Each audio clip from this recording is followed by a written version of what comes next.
Dr. James Washington stepped out of the transport shuttle onto the strange world of Kepler 442c. The wind hit his face immediately, carrying tiny crystals that sparkled like diamonds in the alien sunlight. He pulled his jacket tighter and looked around at his team. They had traveled so far from Earth for this moment, and now they were finally here. "Can you believe we're actually standing on another planet?" Maya Johnson said, her voice full of excitement even through the communication device. She was the team's technology expert, always amazed by new discoveries. Her dark eyes sparkled as she looked at the landscape around them. The world was unlike anything they had ever seen. 2 suns hung in the purple sky, casting everything in an odd but beautiful light. The ground beneath their feet looked like it was made of crushed glass, but it was warm despite the cold air. In the distance, massive structures rose from the landscape like frozen waves in an ocean. Kevin Brown, their biology expert, was already taking readings with his equipment. "The atmospheric composition is perfect for our suits," he called out. "We can stay here for hours without any problems." He was the careful one on the team, always making sure everyone stayed safe. Lisa Davis remained in their shuttle, monitoring everything from above. Her job was to keep track of their life signs and maintain contact with Earth. Through the radio, they could hear her excited breathing as she watched the ancient ruins through the shuttle's cameras. The ruins were incredible. James had studied photographs of them for months, but seeing them in person was completely different. The structures were enormous, taller than any building back on Earth. They seemed to be made of some kind of dark material that looked almost alive. The surfaces were perfectly smooth, without any joints or seams. It was as if someone had carved them from single pieces of stone. "How old did they say these were?" Maya asked, running her scanner along one of the smaller walls. "At least 3 million years, James replied, shaking his head in wonder. "These were built before humans even existed on Earth."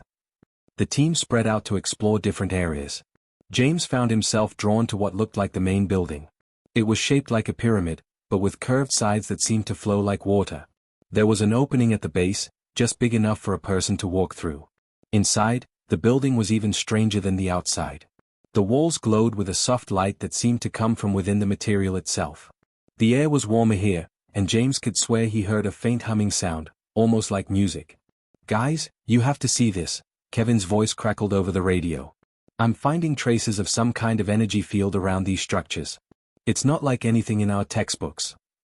James walked deeper into the building. The hallway opened into a large circular room with a high ceiling. In the center of the room was a single wall that stood by itself, not supporting anything. It was different from the other walls. This one felt almost alive under his gloved touch. The surface was warm, warmer than it should have been on this cold planet. James pressed his hand against it and felt a slight vibration, like a heartbeat. After weeks of failed experiments and tests that showed nothing, he was frustrated. They had come so far and learned so little. "Nothing's working," he muttered to himself.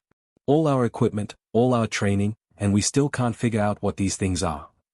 Maya's voice came through the radio. "The scanners are picking up some kind of response from your location, James. What are you doing in there?" James looked at the wall in front of him. On impulse, he pulled out a simple marker from his toolkit. It was just a basic writing tool they used to mark their equipment. Without really thinking about why, he drew a simple smiley face on the perfect surface of the alien wall. The moment he lifted the marker away, everything changed. The wall began to hum louder, and the simple drawing he had made started to glow. James stepped back, his heart racing. The lines of the smiley face were pulsing with golden light, and impossibly, the expression seemed to be changing. "James, what's happening in there?" Lisa's worried voice came from the shuttle. "I'm reading massive energy spikes from your location." The smiley face was definitely smiling back at him now. Not just reflecting his drawing, but actually expressing joy and happiness. James stared in amazement as the wall around his drawing began to ripple like water, even though it was solid stone. "Team, get in here now," James whispered into his radio. "I think we just made first contact." Maya was the first to reach James inside the temple room. She burst through the entrance, her equipment bag bouncing against her hip as she ran. When she saw the glowing smiley face on the wall, she stopped so suddenly that Kevin crashed into her from behind. "What in the world?" Maya whispered, staring at the impossible sight before them. The simple drawing James had made was now pulsing with warm, golden light. But it wasn't just glowing, it was moving. The curved line that formed the mouth seemed to be getting wider, as if the smile was growing happier by the second. The two dots that made the eyes appear to be twinkling with actual joy. "This can't be real," Kevin said, pulling out his scanner. The device immediately started beeping frantically, its screen showing readings that made no sense. "The energy levels are off the charts. This wall is producing more power than our entire shuttle." From orbit, Lisa's voice crackled through their radios with barely controlled excitement. "Guys, I'm seeing this through the shuttle cameras and I still don't believe it. The entire structure is lighting up like a Christmas tree." James couldn't move. He stood frozen in front of the wall, watching his simple drawing come to life. The smiley face wasn't just smiling anymore, it was practically beaming with happiness. And somehow, James could feel that happiness washing over him like warm sunshine. "It's responding to emotions," he said softly. I think it's happy that I drew something friendly." Maya stepped closer, her scientific mind racing even as her heart pounded with fear and wonder. "James, back away from it slowly. We don't know what this thing is capable of." But before James could move, the wall around the smiley face began to change. The smooth surface started to ripple and bend, like the stone was turning into liquid. The humming sound that had been barely noticeable before grew louder, filling the room with a deep, musical tone that seemed to vibrate through their bodies. "It's opening," Kevin breathed, his scanner forgotten in his hands. The wall was literally tearing apart, but not like it was breaking. It was more like someone was gently pulling apart curtains made of solid rock. Through the growing opening, they could see swirling colors and patterns that hurt their eyes to look at directly. It was as if they were looking into another dimension entirely. Lisa's voice came through the radio, high with panic. "The energy readings just spiked beyond anything our instruments can measure. James, get out of there right now." But James couldn't run. Something was coming through the opening in the wall. At first, it looked like a shadow, but as it stepped into their reality, they could see it was something far more incredible. The being was tall, maybe 7 feet, with a graceful way of moving that reminded James of a dancer. Its form seemed to shift between solid matter and pure light, as if it couldn't decide what it wanted to be. Where a face should have been, there was something that looked like starlight shaped into features, 2 bright points for eyes and a mouth that seemed to be made of flowing energy. Maya grabbed James's arm, ready to pull him away, but stopped when she felt something wash over her. It wasn't threatening or dangerous, it was pure, overwhelming joy. The kind of happiness a child feels on Christmas morning, multiplied 1,000 times. The being looked at them, and somehow they knew it was smiling even though its face was made of light. When it spoke, they didn't hear words with their ears. Instead, the meaning appeared directly in their minds, gentle and warm like a friend's voice. "Thank you," it said without saying anything at all. "Thank you for the first smile we have seen in so very long." Kevin's legs gave out and he sat down hard on the temple floor. "This is actually happening. We're talking to an alien." The being turned toward Kevin, and they could feel its amusement like a gentle laugh echoing in their thoughts. "Not alien to this place," it communicated. "You are the visitors here. We have been waiting for you for longer than your species has existed." Maya found her voice first. "Waiting for us? But why? How did you know we would come?" The being's form shifted, becoming slightly more solid, as if it was trying to appear less frightening to them. "We built these temples on many worlds, hoping that someday, someone would approach with friendship instead of fear. Your companion's simple gesture of joy was the first such greeting we have received in 3 million years." Lisa's voice came through the radio again, but softer now. "James, are you all okay down there? Your life signs are stable, but the energy readings are still incredible." "We're fine, Lisa," James managed to say, never taking his eyes off the being of light. "Better than fine. We just made the most important discovery in human history." The being seemed to nod, though it was hard to tell with its shifting form. "Discovery, yes. But also a test. Your species has reached the stars, but can they reach out with open hearts instead of weapons?" The being of light moved closer to them, and suddenly the air in the temple room began to shimmer. James felt a strange tingling in his mind, like someone was gently touching his thoughts.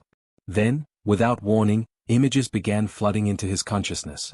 He saw the galaxy as it once was, not the cold, empty space they knew, but alive with countless civilizations. Millions of worlds buzzed with activity, connected by streams of light that carried messages, art, and friendship across impossible distances. The being's people, who called themselves the Kethmeron, had built a network that linked every thinking species together. It was beautiful, the being's voice whispered in their minds. "We shared everything, knowledge, music, stories, dreams. No world was alone." Maya gasped as the visions reached her too. She could see magnificent cities floating in space, beings of every imaginable shape working together on projects that spanned entire solar systems. There were creatures made of crystal singing in harmony with gas beings from Jupiter-like worlds, while others that looked like living trees shared wisdom with mechanical minds housed in silver bodies. Kevin wiped tears from his eyes as he experienced the pure joy of that ancient time. How many were there? He asked quietly. At our peak, over 50,000 different species, came the answer, heavy with loss. Each one unique, each one precious. We thought it would last forever. The images in their minds began to change, and the happiness faded into something much darker. James watched in horror as the network began to break apart. One by one, the lights representing different worlds started going out. What happened? He whispered. The beings' form flickered, becoming dimmer. They grew afraid of each other. Species that had been friends for thousands of years suddenly saw only differences. Wars broke out over resources, territory, ideology. The network that had brought us together became a weapon to tear us apart. Lisa's voice came through their radios, concerned. Guys, your heart rates just spiked. Are you okay down there? We're seeing their history, Maya managed to say. It's heartbreaking. The visions continued, showing world after world falling into conflict. James saw battles that raged across entire solar systems, weapons that could destroy stars, and civilizations that had existed for millions of years wiping themselves out in a matter of decades. We tried to stop it, the being continued, its sadness washing over them like a cold wave.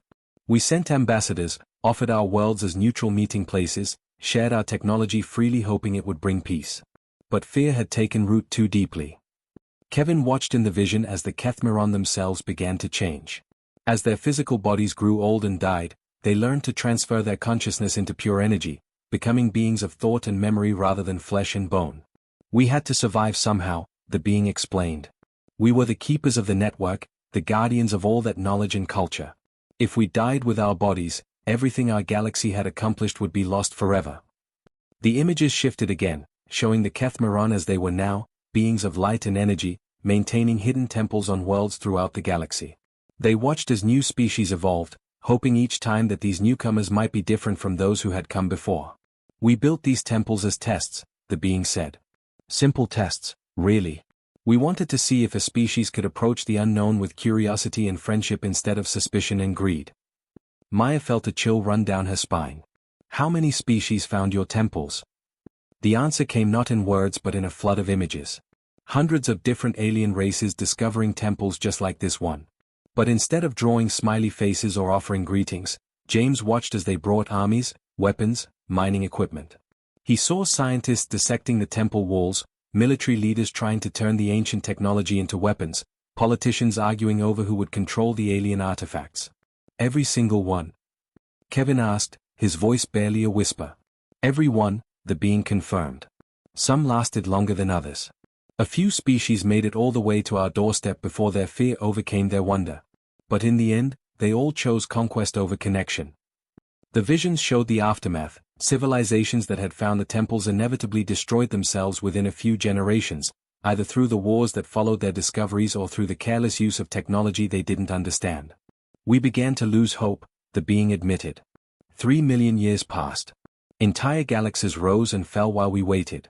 We started to believe that perhaps intelligence and wisdom could not exist together, that any species clever enough to find us would also be foolish enough to destroy themselves. James felt the weight of those millions of years pressing down on him. The loneliness was overwhelming. Imagine being the only conscious beings left in a galaxy that had once teemed with life and friendship. Until today, the being said, and suddenly its form grew brighter. Until a human stood before our wall and drew a smile. The being of light grew brighter, and James could feel something changing in the air around them. It was like the moment before a thunderstorm, when everything feels electric and full of possibility. But there was also something else, a sense of great weight, as if the next few minutes would decide the fate of their entire species. Your simple drawing has opened a door that has been closed for millions of years, the being said, its voice echoing directly in their minds. But James Washington, Maya Johnson, Kevin Brown, you 4 humans cannot speak for all of humanity. Lisa's voice crackled through their radios from the shuttle above. Did it just say our names? How does it know our names? The being seemed to smile, though its face was made of shifting starlight. We know many things about your species. We have been watching Earth for thousands of years, waiting to see what kind of people you would become. Maya stepped forward, her scientific curiosity overcoming her fear. You've been watching us? For how long? Since your ancestors first looked up at the stars and wondered if they were alone, came the reply. We saw you discover fire, build your first cities, fight your first wars. We watched you split the atom and take your first steps on your moon. Every major moment in human history, we were there, hoping you might be different from the others. Kevin pulled out his notebook and started scribbling frantically, trying to record everything. Different how? What made you think we might pass your test? The being's form shifted, and suddenly the temple room was filled with new images.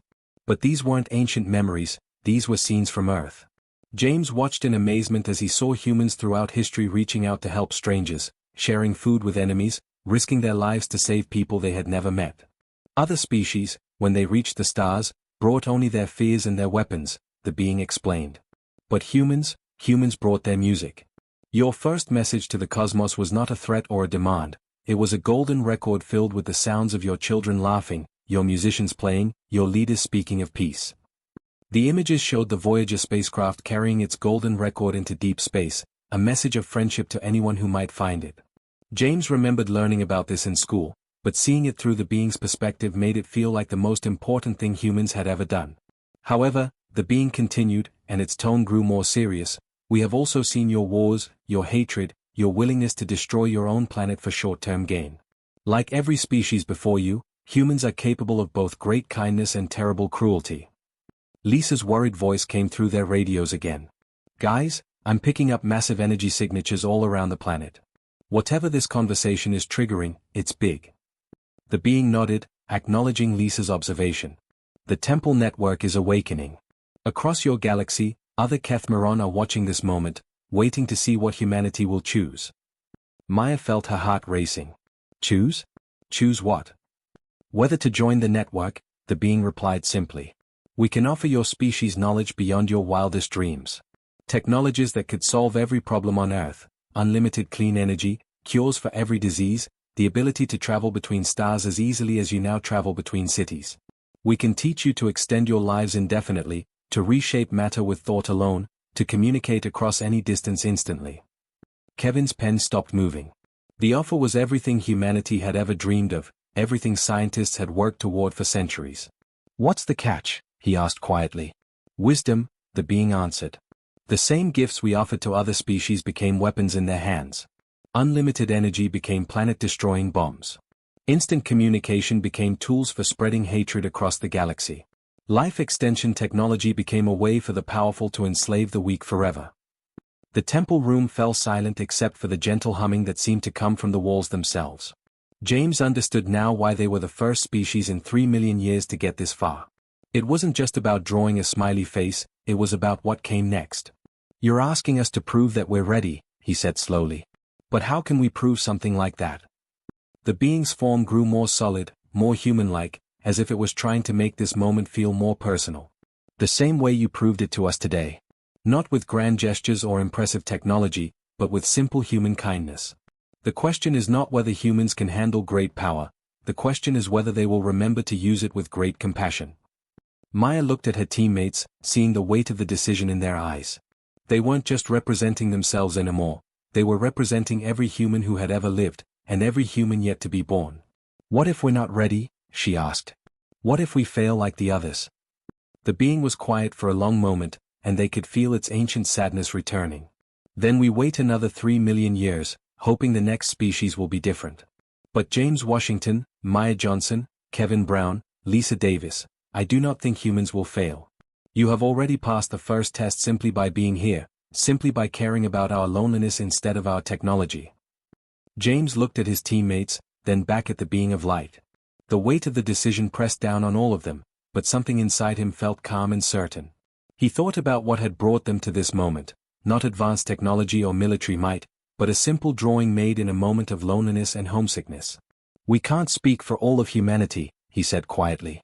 But we can show you who we are. Maya understood immediately.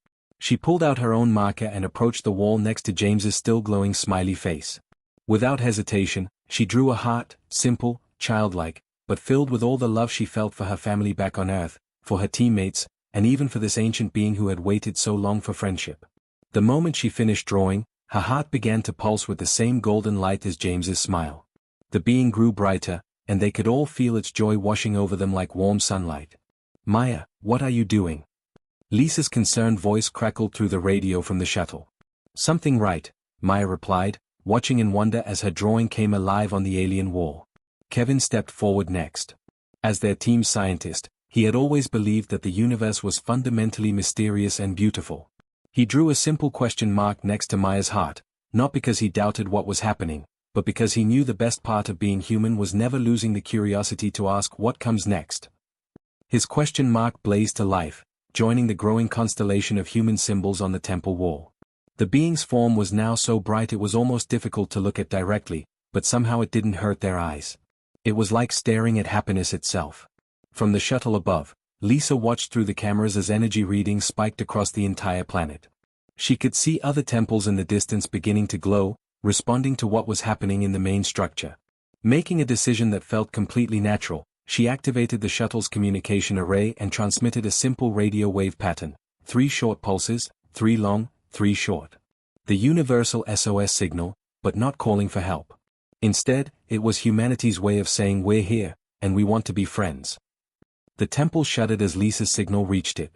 The walls themselves began to glow, and suddenly the room was filled with new openings, dozens of rifts in reality, each one showing a different world, a different temple, a different group of Kethmiron who had been waiting alone for millions of years. "You understand," the being said, its voice now filled with something they had never heard before, hope mixed with ancient joy. "This is not about proving your worthiness to us. It is about proving to yourselves that you can stay human even when you have the power of gods." Through the rifts, other beings began to appear. Some looked similar to their guide, made of shifting light and energy. Others were completely different, crystalline forms that sang like wind chimes, cloud-like entities that moved like living aurora, geometric shapes that somehow conveyed warmth and friendship despite having no faces at all. "These are the survivors," their guide explained. "Representatives of the few species that passed the test throughout galactic history. They have been waiting to welcome new friends for longer than your sun has existed." James felt his consciousness expanding as he made contact with these ancient minds. Each one shared a fragment of their story, the wars they had survived, the wisdom they had gained, the loneliness they had endured while waiting for others to join them. But more importantly, they shared something else: the simple joy of no longer being alone.